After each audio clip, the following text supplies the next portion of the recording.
పెద్ద దగానాడు జరగబోతోంది. ఎవరికి మహానాడు అది? ఈ రాష్ట్ర ప్రజలకైతే మాత్రం 100% అది దగానాడు మాత్రమే. కేవలం ఆంధ్రప్రదేశ్లో ఉన్నటువంటి రాష్ట్ర ప్రజలకే కాదు, గడిచిన ఒక వారం రోజులుగా ఎక్కడ చూసినా కూడా జరుగుతున్నటువంటి తంతులు, దాంట్లో వింటున్నటువంటి ఏడుపులు, పెడబొబ్బలు అన్నీ మనం ఒకసారి బేరీజ్ వేసుకుంటే ఆంధ్ర రాష్ట్ర ప్రజలకి మాత్రమే దగానాడు కాదు అది.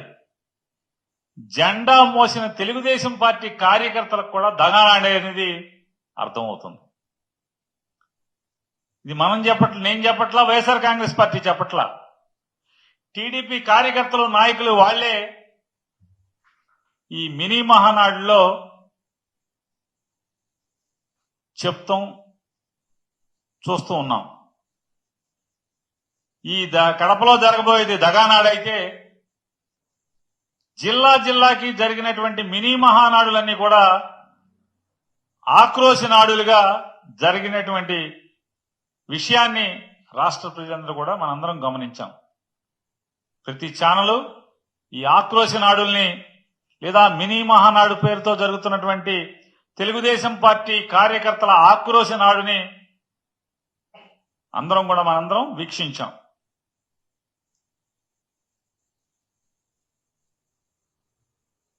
ఒక జిల్లాలో పాపం ఆయన సీనియర్ మంత్రి గారు, మాజీ మంత్రి గారు కూడా, సీనియర్ శాసనసభ్యుడు, కేంద్ర మంత్రికి మామగారు, ఆయన ఆక్రోశం, ఆయన బాధ, ఆయన వ్యధ చెప్పనలవి కాదు. పాపం ఆయన బాధ నిజంగా అంటే వైఎస్ఆర్ కాంగ్రెస్ పార్టీ ఓడుగానో లేదా మాజీ మంత్రివర్యులు, మాజీ వైఎస్ఆర్ కాంగ్రెస్ పార్టీ మహిళా విభాగ అధ్యక్షురాలైనటువంటి రోజా గారి కుటుంబ సభ్యులు, ఆవిడ అభిమానులుగో వారికి బాధ కలుగుద్దో కలగదో తెలియదు. కానీ ఇంకెవరికి చూసినా కూడా ఆయన వర్ణనాతీతమైనటువంటి ఆయన వ్యధా బాధలు చూస్తే ఈ బాధ పగోడికి కూడా రాకూడదురా అని చెప్పి జాలిపడేటువంటి పరిస్థితి. అంటే ఒక అధికార పార్టీలో ఈ మినీ మహానాడులో, అదే ఈ ఆక్రోశ నాడులు, కార్యకర్తల ఆక్రోశ నాడుల్లో జరిగినటువంటి ఆ మీటింగ్లో ఒక్కటంటే ఒక్క చోట కూడా సంవత్సర కాలంగా మమ్మల్ని నమ్మి మాకు ఓటేశారు, ఈ రాష్ట్ర ప్రజలకి ఇన్ని మేళ్లు చేశాము అని గర్వంగా ఒక్కడంటే ఒక్క నాయకుడి గాని, ఒక్క ఎమ్మెల్యే గాని లేదా ఒక్క కార్యకర్త గాని ఎక్కడ గర్వంగా జబ్బగదలుచుకున్నది గాని, కాలరెగరేసి మీటింగ్ చెప్పిన దాఖలాలు ఎక్కడా లేవు 26 జిల్లాల్లో. ఒక్కటంటే ఒక్క చోట కూడా. లేదా ఈ ఆంధ్ర రాష్ట్రానికి 40 ఏళ్ల ఇండస్ట్రీ, అలాగే ఓ 15-20 ఏళ్ల ఆవేశం స్టారు లేదా రెడ్ బుక్ స్టారు, వీళ్ళందరూ కలిసి, వీళ్ళ ముగ్గురు కలిసి, లేదా వీళ్ళందరూ మాకు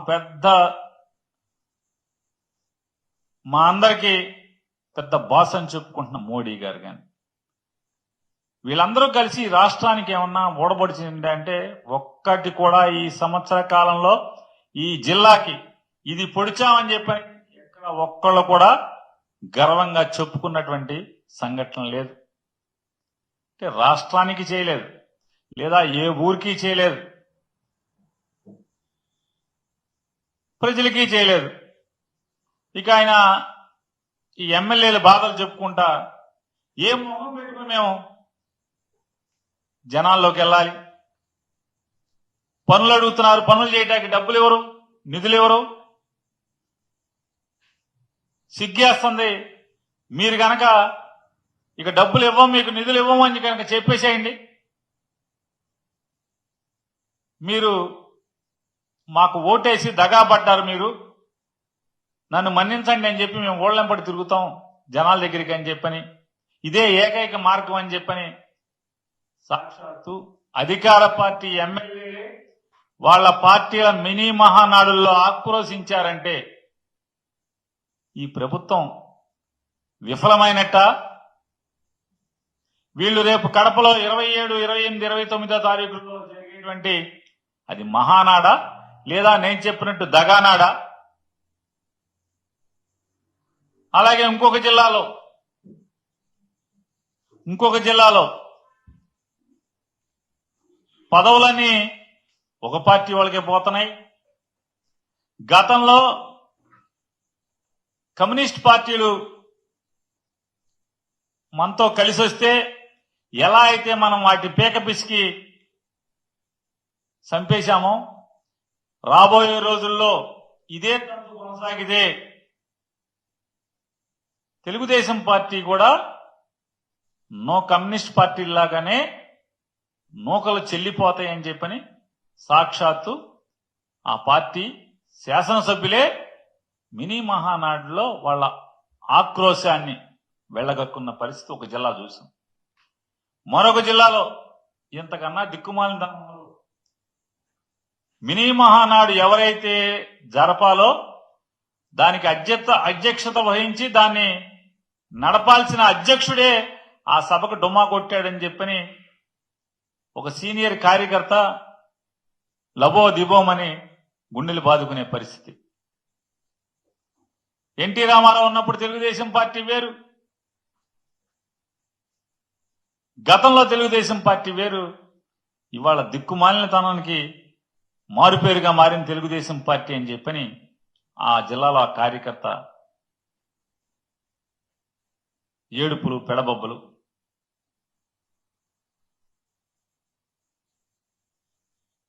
శకునం చెప్పే అందరికీ శకునం చెప్పే బల్లికి ఏదో జరిగిందంట. అట్టాగే ఎన్టీ రామారావు పార్టీ పెట్టిన కాడి నుంచి పార్టీ పెట్టాను, నేను పార్టీలో ఉన్నాను, పుట్టానని చెప్పేటువంటి ఆయనకి కనీసం ఒక బ్యానర్ కూడా లేదని వాళ్ళ జనం అంతా కూడా గోల గోల అల్లరల్లరి ఒక జిల్లాలో. ఇంకో జిల్లాలో కార్యకర్తలకి కనీసం మర్యాద కూడా లేదు, పలకరించే నాదుడు లేడు. ఎన్నికల ముందేమో జైలుకి వెళ్ళండి, ఎన్ని కేసులుంటే అంత పెద్ద పదవులు అన్నారు. ఇవాళేమో ఎవడికి చిల్లర కొడితే ఆడికే పదవులు వస్తున్నాయి అని చెప్పి ఒక జిల్లాలో ఆక్రోశం. ఇంకొక జిల్లాలో ఆడేవాడ్రా బాబు మంత్రి ఆధార్ కార్డులు చూపించమంటున్నాడు, పనులకు వస్తే ఆధార్ కార్డు నంబర్ రాసుకుని మీ పని ఏంటని అడుగుతున్నాడు. కార్యకర్తల దౌర్భాగ్య స్థితి ఇది, పార్టీ ఇట్లా చచ్చిపోతుంది అని చెప్పని ఒక సీనియర్ కార్యకర్త ఆవేదన. మరొక జిల్లాలో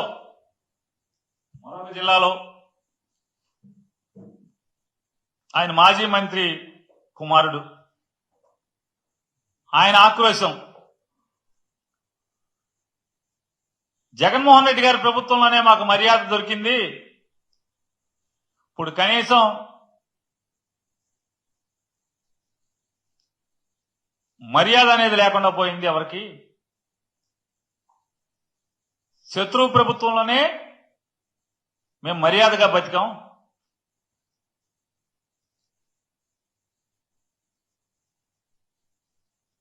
ప్రభుత్వం రాగానే ఒక ఆయన పసుపు బిళ్ళలేస్తాం, ఆ బిళ్ళల జేబుకు తగిలించుకెళ్ళండి, ప్రభుత్వ కార్యాలయాల్లో కార్పెట్ పరిచి పూలు జిమ్మి కుర్చీ వేసి కాఫీ టీ ఇచ్చి మీ పని చేసి పంపిస్తారని చెప్పారు. ఇవాళ గవర్నమెంట్ ఆఫీసులకు వెళ్తే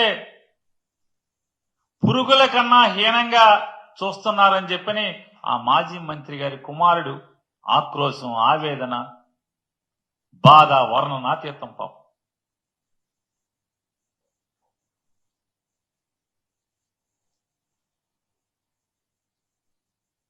ఇంత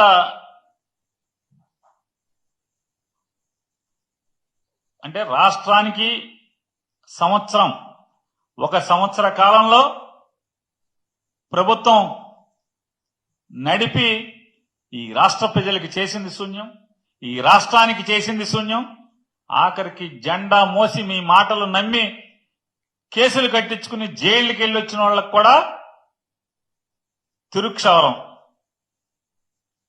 ఇది ఇవాళ ఈ రాష్ట్రంలో ఉన్న పరిస్థితుల్ని ఈ మినీ మహానాడుల ద్వారా తెలుగుదేశం పార్టీ నాయకులు, కార్యకర్తలు, శాసనసభ్యులు వాళ్ళ ఆక్రోశ నాడుల్లో వెళ్ళగక్కినటువంటి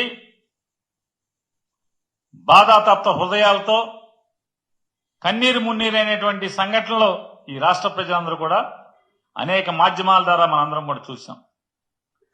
ఇవాళ దివంగత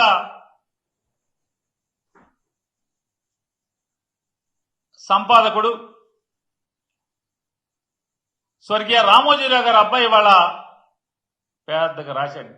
మామూలు జాకీ కాదు, అది ఇంపోర్టెడ్ జాకీ. ఆయన చెప్తాడు,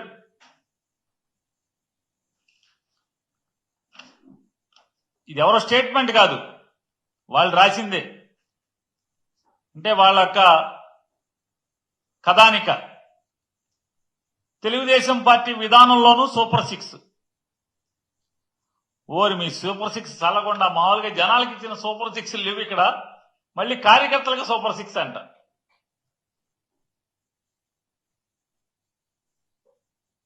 ఎవడన్నా నమ్ముతాడా? ఏ కార్యకర్త అయినా, ఏ ఒక్క కార్యకర్త అయినా నమ్ముతాడా అంటున్నాను నేను.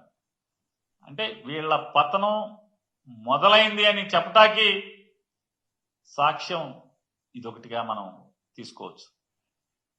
వీళ్ళ సంవత్సర కాల అధికారం తర్వాత ఆడిట్ ఏంటయ్యా అంటే, ఈనాడు ఆడిట్, మినీ మహానాడులు అయ్యే మినీ ఆక్రోశ నాడులో ఉన్నటువంటి వీళ్ళ ఆడిట్ ఏం చెప్తుందయ్యా అంటే,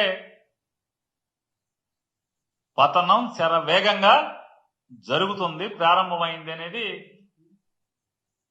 ఎన్ని రిఫ్లెక్షన్స్. ప్రజలకు ఇచ్చిన సూపర్ 6 ఏమైనాయి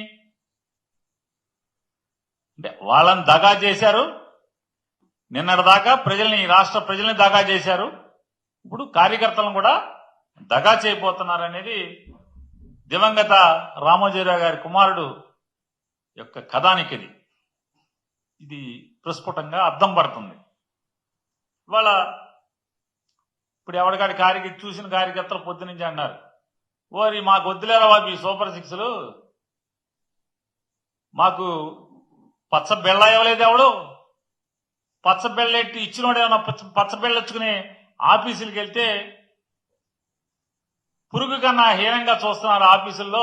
మేమేమో ఆడేవాడ మాటలు నమ్మి పచ్చ బెళ్ళెట్టుకుని వెళ్తున్నాం అని చెప్పినేమో ఒక జిల్లాలో మినీ మహానాడులో గోల గోల. ఇవాళ ఆంధ్రప్రదేశ్ రాష్ట్రంలో రాష్ట్ర అభివృద్ధి లేదు, రాష్ట్ర ప్రజల సంక్షేమం లేదు.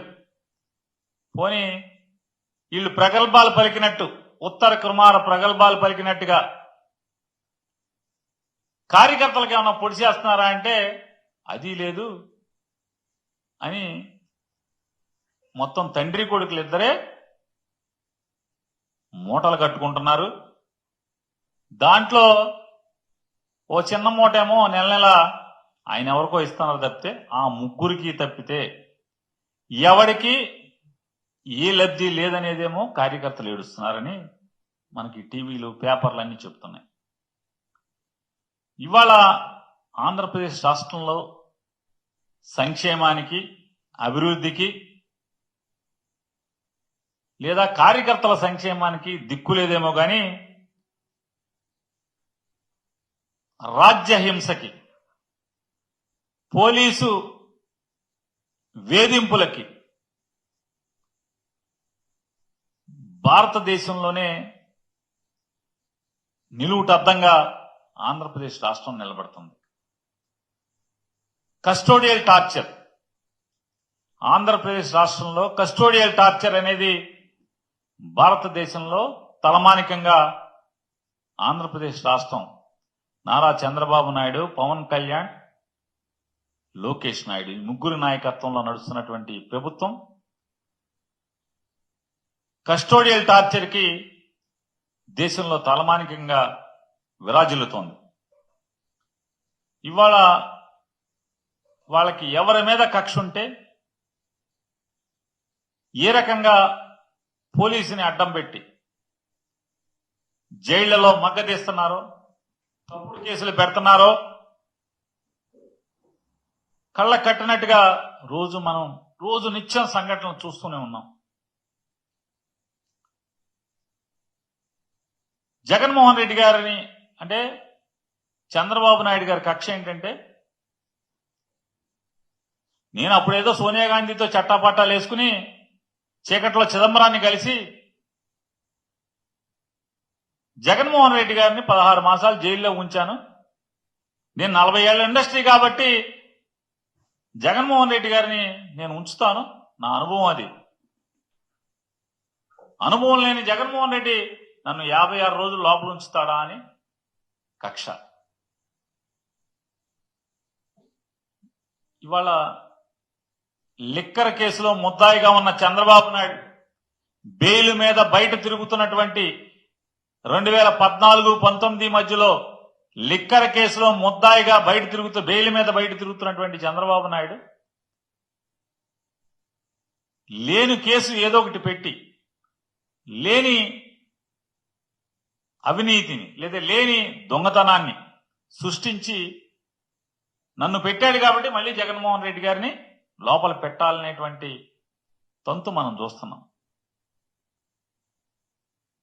ఆ తంతులో భాగంగా రోజుకొక ఈనాడు జ్యోతిలో చంద్రబాబు చెప్పింది రోజుకోటి రాస్తారు. ముందు విజయసాయిరెడ్డి మొత్తం లిక్కర్ స్కామ్ చేశాడు, విజయసాయిరెడ్డిని కటకటాలు ఊచలు లెక్కెట్టిస్తామని చెప్పి రాయించారు. విజయసాయిరెడ్డి పాత్ర పార్టీలోంచి వెళ్ళిపోగానే వెంటనే రాజకేశిరెడ్డిదే మొత్తం ప్రధానమైన పాత్ర, మొత్తం కర్త కర్మ క్రియ అంతా అతనే అని చెప్పి ఇంకొక రోజు రాస్తారు.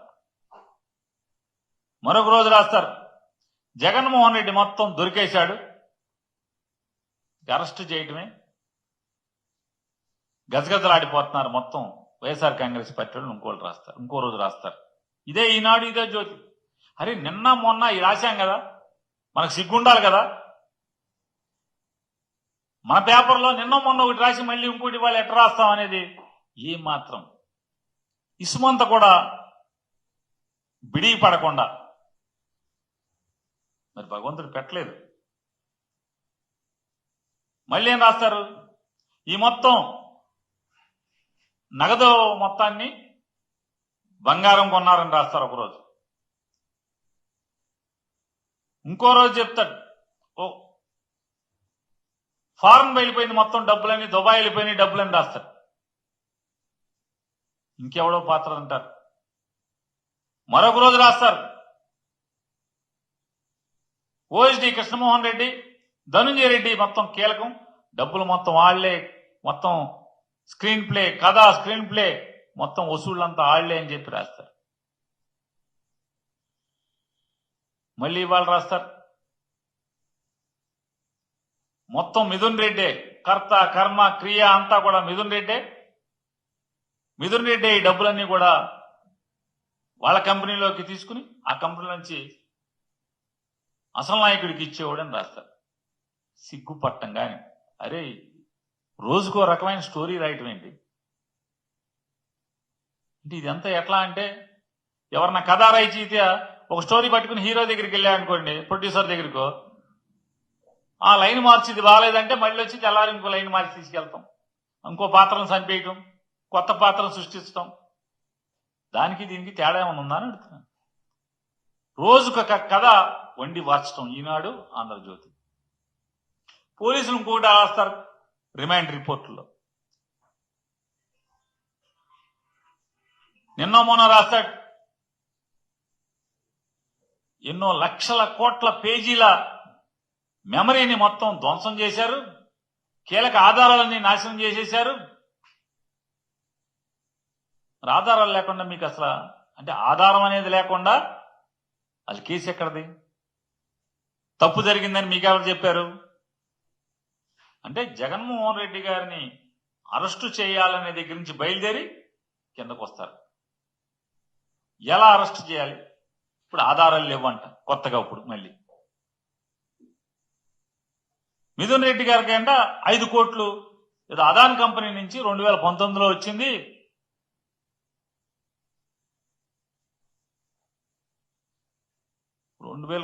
అదాన్ కంపెనీ నుంచి వస్తే దానికి ఎందుకు ఇచ్చారో, అడ్వాన్స్లకి ఇచ్చారా, ఏమన్నా ఆస్తి అమ్ముతున్నారా, ఏం చేయదు? ఇన్కమ్ ట్యాక్స్ వాడిని అడుగు, రాయండి ఇన్కమ్ ట్యాక్స్ కి. ఇన్కమ్ ట్యాక్స్ కి రాస్తే చెప్తారుగా ఈ గతం 2019 కదా, ఇప్పటికి అయిపోయినాయి కదా. లేదా పిఎల్ఆర్ కంపెనీ వాళ్ళని అడిగినా కూడా, మీరు నోటీస్ ఇచ్చినా కూడా, ఇదిగో పలానా 5 కోట్లు ఏంటి, ఎక్కడి నుంచి వచ్చినాయి, ఎందుకు వచ్చినాయి అంటే వాళ్ళు 5 నిమిషాలు ఇస్తారు కదా, కాగితాలు మీ ముఖాన్ని కొడతారు కదా. అంటే బురద పూయటం, బట్ట కాల్చి మొహానేయటం. చంద్రబాబు దొంగతనం దొరికిపోయాడు కాబట్టి జగన్మోహన్ రెడ్డి గారిని కూడా అలాగే ఏదో ఒక నిందేసేయాలి, అరెస్ట్ చేసేయాలి. అంటే ఒక్కొక్క రోజు ఒక్కొక్కటి పాత్ర, ఒక్కొక్కడు వంతు. ఏంటి అంటే రేపో మాపో మిథున్ రెడ్డికి బెయిల్ హీరింగ్ వస్తుంది కాబట్టి ఈలోపు ఈ పేపర్లన్నీ జడ్జిలందరూ చదవాలి. చదివి మొత్తం మిథున్ రెడ్డి అనమాట కర్త కర్మ క్రియ అని. అంటే నిన్న మొన్న చదవరా జడ్జిలు మీరేం రాశారో.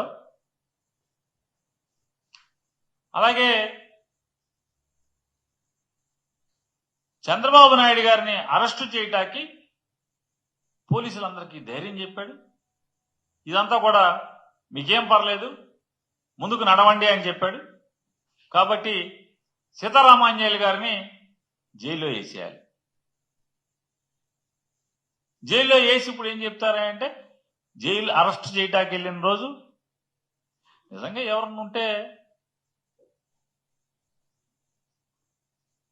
పేపర్లో వార్త రాస్తే ఆ వార్తను ఆధారంగా బెయిల్కు పరిగెత్తిన ఆయన రెడ్ బుక్ రాజ్యాంగకర్త. ఈయనేమో జన కార్యకర్తలకు ఏం చెప్తాడు, మీరు అరెస్ట్ అవ్వండి, ఎన్ని కేసులుంటే అంత పోటుగాళ్ళు, మీరు పెద్ద పెద్ద పదవులు ఇస్తామని చెప్పి కార్యకర్తని రెచ్చగొట్టి, పేపర్లో అతని మీద కేసు ఉంది అనగానే తప్పని బెయిల్కి పరిగెత్తి.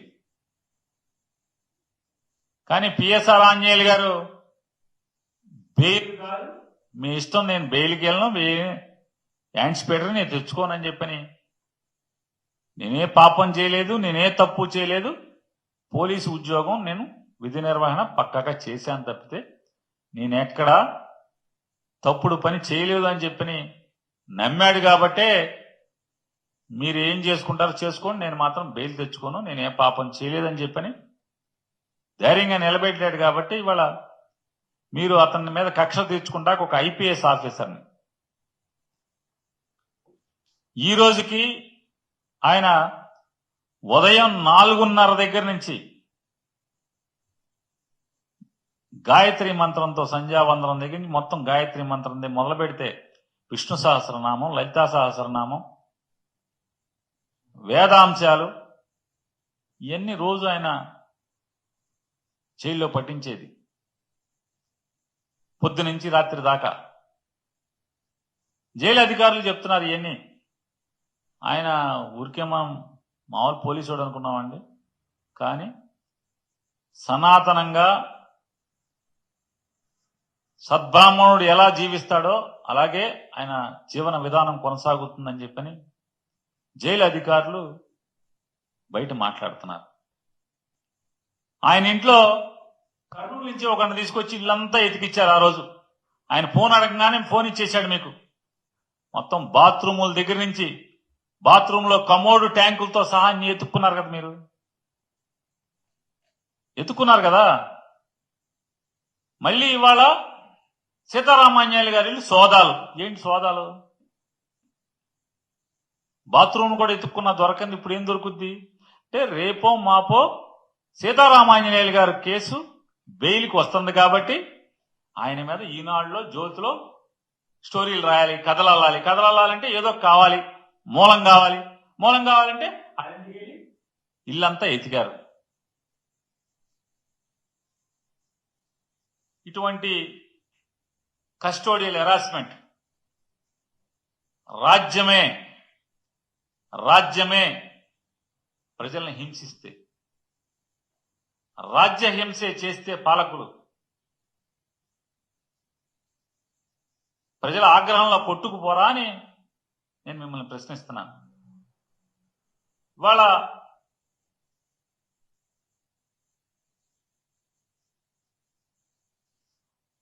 ఎంత పచ్చి దగాకోరులంటే వీళ్ళందరూ కూడా. మరీ ప్రత్యేకించి చంద్రబాబు నాయుడు గారు 40 ఏళ్ళ ఇండస్ట్రీ అని చెప్తాడు. ఆయన నిన్న ఢిల్లీ వెళ్ళి ఆయన చెప్తాడు ఎంత పచ్చి పాపం అంటే, ఆంధ్రప్రదేశ్ రాష్ట్రంలో తల్లికి వందనం అనే ప్రోగ్రాం జరుగుతుందని చెప్తున్నాడు. ఇంతకన్నా దగా ఇంకోటి ఉంటుందా అని అడుగుతున్నాను. ఢిల్లీ మీడియాకి చెప్తున్నాడు. ఎందుకంటే వాళ్ళు అక్కడ ఉంటారు, మనం ఏదో ఒకటి అడ్వర్టైజ్మెంట్ ఇవ్వచ్చులే ప్రభుత్వం తరఫున, ఏది కావాలంటే అది మనం చెప్పింది వాగింది రాసేస్తారులే అని చెప్పని అమ్మకు వందనం ఆంధ్రప్రదేశ్ రాష్ట్రంలో అమలు చేస్తున్నామని చెప్పి ఆయన నిన్న మాట్లాడతాడు. అందుకే ఈ ఆంధ్ర రాష్ట్ర ప్రజలందరూ కూడా రేపు జరగబోయేది కడపలో దగానాడు తప్పితే మరొక నాడు కాదనేది అందరూ భావిస్తున్నారు. ఇవాళ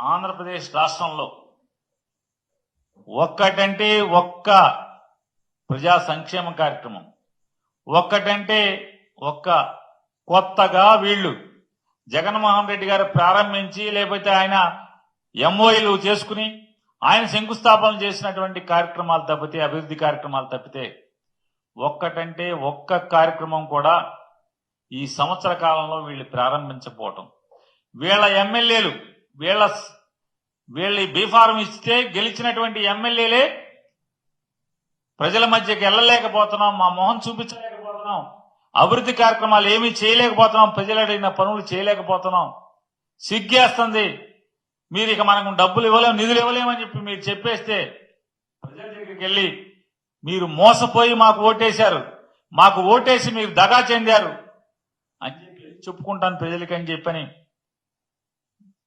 వాళ్ళ అంటే వీళ్ళకి చెప్పుకుంటున్నారంటే, బహిరంగంగా చెప్పుకుంటున్నారంటే ఈ ప్రభుత్వం వీళ్ళు సంపాదించుకుంటాకి తప్పితే, వీళ్ళ ముగ్గురు సంపద సృష్టించుకుంటాకి తప్పితే, ప్రజల సొమ్ముతో హెలికాప్టర్లో ప్రత్యేక విమానాల్లో ఊరేగటం తప్పితే, లేదా హెలికాప్టర్లోనో విమానాల్లోనో సుమారుగా నెలకి 6-7 కోట్లు ఖర్చు పెట్టి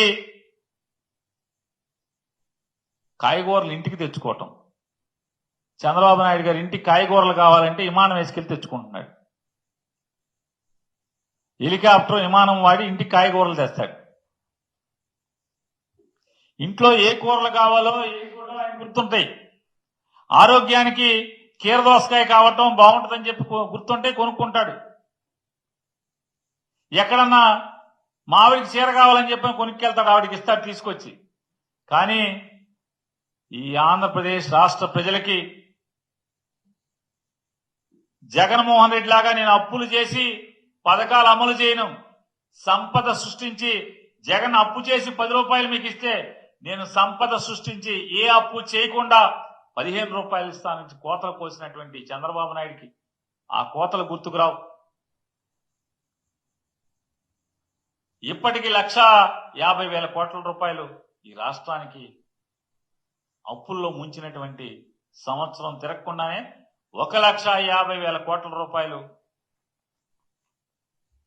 అప్పులు కుప్పలోకి కూర్చున్నటువంటి పరిస్థితులు మనం చూస్తే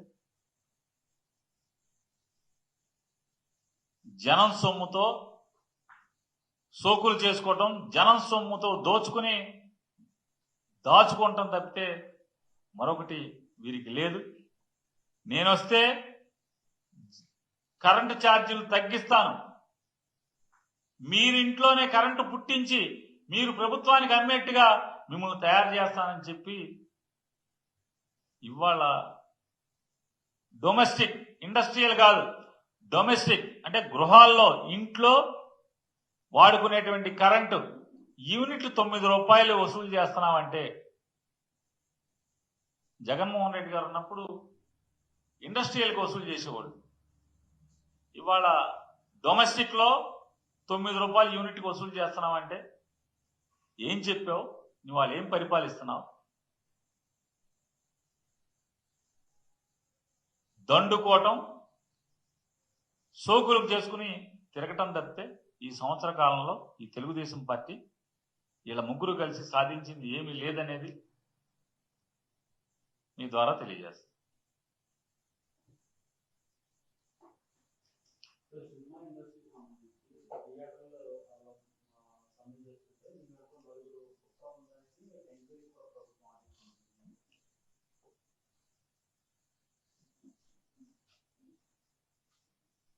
జగన్మోహన్ రెడ్డి గారి ప్రభుత్వం ఉన్నప్పుడు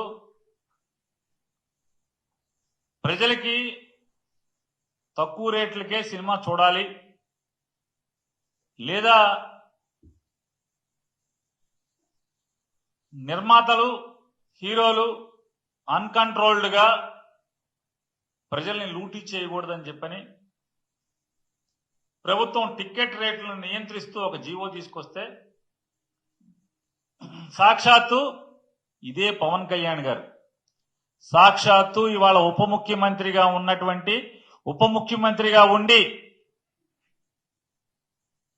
ప్రజల కోసం ఉద్యోగం చేయకుండా సినిమా షూటింగులు చేసుకుంటూ కాలం వెళ్లదీస్తున్నటువంటి ఇదే పవన్ కళ్యాణ్ గారు ఆ రోజు జగన్మోహన్ రెడ్డి గారి ప్రభుత్వాన్ని నోటికొచ్చినట్టుగా మీరెవరు, అసలు నువ్వెవరు, డబ్బులు మాయి, మా డబ్బులతో మేం సినిమా తీసి మా ఇష్టం వచ్చినట్టు జనాలకు చూపించి మా ఇష్టం వచ్చిన రేటుకి మేము టికెట్ అమ్ముతాం, నువ్వెవడవి అని చెప్పి ఆ రోజు కారు కూతలు కూసినటువంటి పవన్ కళ్యాణ్ గారి పార్టీ తరపున గెలిచి పవన్ కళ్యాణ్ గారి సినిమా ఫీల్డ్ ని ఉద్ధరిస్తారని ఆ శాఖ ఆ పార్టీకి తీసుకుని దాని తరపున పనిచేసేటువంటి రాష్ట్ర మంత్రి పవన్ కళ్యాణ్ గారి సినిమా రిలీజ్కి థియేటర్ యాజమాన్యాలు సమ్మె ప్రకటించినాయి, వాళ్ళని జైల్లో వేయండి ఆ నాయకుల్ని అని చెప్పి ప్రభుత్వం తరపున మంత్రి పోలీసు శాఖని ఆదేశించాడు. అంటే రాతపూర్వకంగా వీళ్ళ దౌర్భాగ్య స్థితి, వీళ్ళ డబుల్ స్టాండర్డ్స్, వీళ్ళ రెండు ముఖాలు, ఆ రోజు ఏం మాట్లాడారు, ఇవాళ ఏం ప్రవర్తిస్తున్నారు. మరి మీరెవరు, నువ్వెవరు? సినిమా నిర్మాతలకి, డిస్ట్రిబ్యూటర్లకి, ఎగ్జిబిటర్లకి తగు నడుస్తుంటే వాళ్ళకి సమస్యలుంటే నీ సినిమా వాయిదా వేసుకోవాలి కదా, నీ సినిమా వాయిదా వేసుకోవాలి, అంతేగాని బెదిరించడం, జైల్లో వేస్తామని డీజీపీకి ఆదేశాలు ఇవ్వటం, ఏమంటారు దీన్ని? దివాళా కోరుతనం కాదా పవన్ కళ్యాణ్ గారిది? ఏమంటారు, దివాళా కోరుతనం కాదా అన్న? ఆ రోజు ఏం మాట్లాడావు, ఆ రోజు ఏం ఎగబడ్డావు, తెగబడ్డావు. ఇవాళ నీ చెప్పు చేతల్లో ఉండేటువంటి ఒక మంత్రితో నీ సినిమా కోసం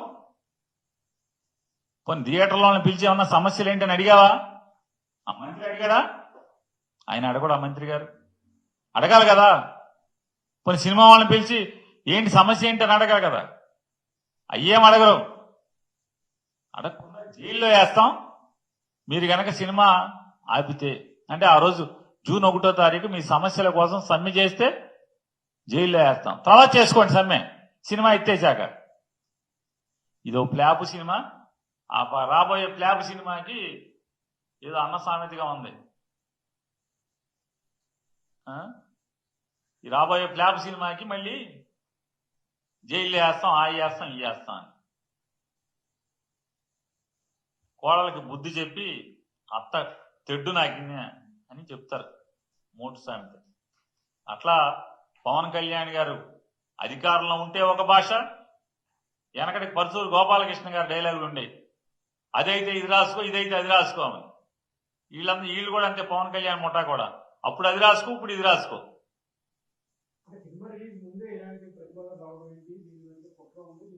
అదే చెప్తున్నానండి, అదే చెప్తున్నాను. సినిమా ఎవరిది? ప్రభుత్వాందా? థియేటర్లు ప్రభుత్వానియా?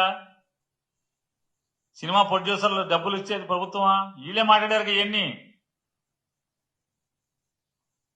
పవన్ కళ్యాణ్ గారు మాట్లాడాడు కదా, సినిమా మాది, ప్రభుత్వానికి ఏంటి సంబంధం? సొమ్ములు మాయి, మా కష్టార్జితం, మేము చెమటోడ్చి రెక్కల ముక్కలు చేసుకుని ప్రాణాలను పణంగా పెట్టి స్టంటులు చేసి మేము ఎంత కావాలంటే అంత తీసుకుని మేము యాక్ట్ చేస్తాం. సినిమా మాది, మా ఇష్టం వచ్చినట్టు మేము అమ్ముకుంటాం. ప్రభుత్వం నువ్వెవడవా అని చెప్పి మాట్లాడినాడు. ఇవాళ నువ్వెవడవి? సినిమా థియేటర్లని వాళ్ళ సమస్యల కోసం సమ్మెకెళ్తానంటే నువ్వెవడివి అంటున్నా. పోనీ పిలిచి అడిగావా? అదే ఒక్కోటి 50 కోట్లు 100 కోట్లు విలువైనటువంటి ఆస్తిలో ఉన్న ఒక్కొక్క సినిమా హాలు, మల్టీప్లెక్స్లకి అయితే కనీసం ఆ సమస్య ఏంటో తెలుసా అసలు నీకు? మల్టీప్లెక్స్లకేమో షేరింగా, పర్సంటేజా? సింగిల్ థియేటర్ అయితేనేమో అద్దెస్తావా? కనీసం వాళ్ళ బట్టలు తుక్కునే డబ్బులు కూడా రావట్లేదు కదా.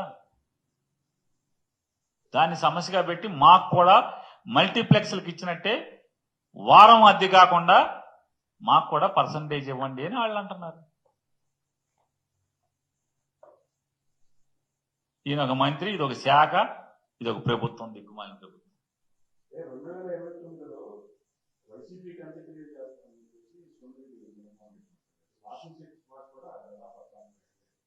సోమిరెడ్డి చంద్రమోహన్ రెడ్డి గారు ఏమన్నారు? అంత్యక్రియలు 29 అంత్యక్రియలు చేస్తాడు. అంత్యక్రియలు చేయటం అనేది సోమిరెడ్డి చంద్రమోహన్ రెడ్డి గారికి నిష్ణాతుడు, వెనతో పెట్టిన విద్య చేరదీసి రాజకీయ జీవనాన్ని కల్పించినటువంటి, లేదా రాజకీయ జీవితాన్ని కల్పించినటువంటి ఎన్టీ రామారావు కూడా వీళ్ళు అంత్యక్రియలు జరిపించినటువంటి పెద్దలు వీళ్ళందరూ. కాబట్టి అలవాటు ప్రకారం వైఎస్ఆర్ కాంగ్రెస్ పార్టీ సంగతి ప్రజలు చూసుకుంటారు. సోమిరెడ్డి చంద్రమోహన్ రెడ్డి గారు వైఎస్ఆర్ కాంగ్రెస్ పార్టీని ఏం చేయాలో 29లో ప్రజలు తేలుస్తారు, ప్రజలు చూసుకుంటారు. మంత్రి పదవి ఇవ్వలేదని చెప్పని, మంత్రి అవకాశం ఇవ్వలేదని ఎవరికి పెడితే రామారావుకి చేసినట్టు ఇంకెవరికన్నా అంత్యక్రియలు చేయబాకు. ఆ ప్రయత్నం చేయకుండా ఉంటే సరిపోదు. ఇంకో ఆయన ఏమన్నాడు, ఇంకో మంత్రి ఏమంటాడు,